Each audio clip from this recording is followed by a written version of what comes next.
Well, indeed, the first bodies from that crash site have arrived here to be examined and identified. Matt Trezza has the details of the investigation into this aspect of the disaster.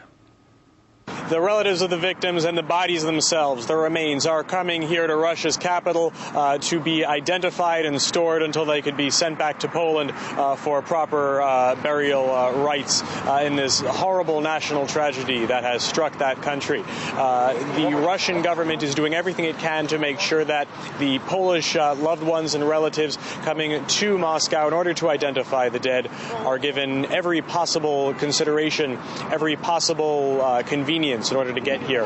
Visa restrictions have been eased across the borders from Poland through Belarus to Russia in order to have them make the trip as easy as possible. And when they're here, all expenses will be paid by the government in terms of their lodging, their meals, their transportation, to make everything as simple and easy as possible for these families who are dealing with what must be among the toughest times in their lives in a great national tragedy for them that is extremely personal. Prime Minister Putin is saying that they're doing everything they can for the ease and convenience of these families. Not only the Polish president, but also the Polish, as you said, political elite, the head of the army, the leader of the president of the central bank, the deputy foreign minister. All of them lost their lives in this tragedy there. And in terms of the investigation itself, both of the black boxes have been recovered from the crash site. The flight data recorder, the cockpit voice recorder,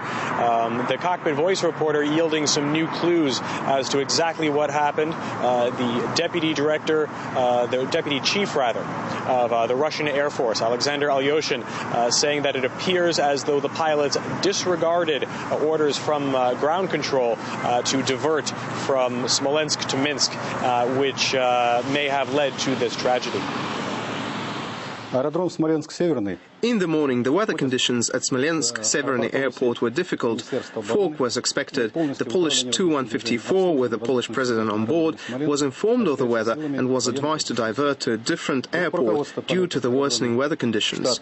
The crew decided to land, and this does not go against international practice because the final decision is made by the captain. The air traffic control officer gave several orders to divert, but the plane continued with its descent. Unfortunately, this ended in tragedy.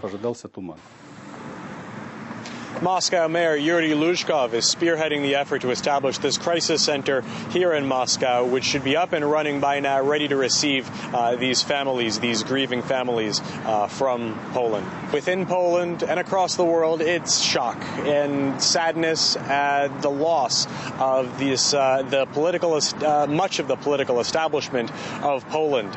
It's a tremendous blow to the country. The well wishes, the condolences have been pouring in from across the world, of course from Russia. President Medvedev and Prime Minister Putin among the first to give their condolences to the Polish people. President Medvedev earlier made that address to the Polish people that we carried here on RT.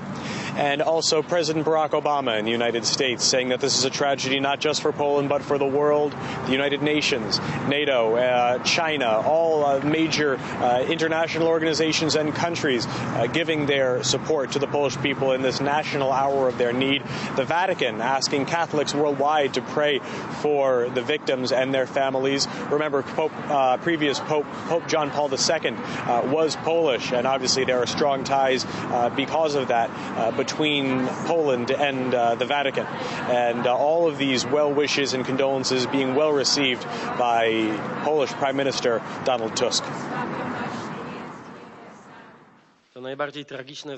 This is the most tragic non-military event in the history of Poland. The family of the president has died along with some of the most important people in the country. The whole world hasn't seen such a drama. But the worst tragedy is suffered by the families of those who died near Smolensk. I would like to express my deepest condolences to them. I also would like to say that we've received condolences from the whole world. The first ones to call were President Medvedev and Prime Minister Putin. The next 7 days declared as a national period of mourning for Poland, and here in Russia, Monday is also declared a national day of mourning here to commemorate the victims and this tragedy.